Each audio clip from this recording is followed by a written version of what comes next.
হরে কৃষ্ণ বন্ধুরা, কেমন আছো? আশা করি সবাই ভালো আছো। আমিও খুব ভালো আছি। আমরা পায়ে হেঁটে তারকেশ্বর যাচ্ছি, সেই ভিডিওটাই তোমাদের কাছে শেয়ার করলাম। প্রথমে শেওড়াফুলি গিয়ে ওইখান থেকে হাঁটা শুরু করি, তারপরে সেই হাঁটা শেষ হয় ডাকাত কালীবাড়ি, সেখানে গিয়ে আমরা বিশ্রাম নিই। বিশ্রাম নেওয়ার পরে আমরা প্রায় 2 ঘন্টা লেগে গেছে হেঁটে।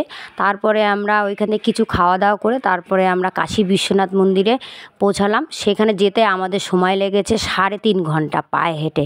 তারপর ওইখানে রেস্ট ফেস্ট নিয়ে জল টল খেয়ে তারপরে আমরা হাঁটা শুরু করলাম। সেখান থেকে পৌঁছাতে লোকনাথ বাবার বাড়ির কাছে পৌঁছাতে সময় লেগেছিলো 3 ঘন্টা পায়ে হেঁটে।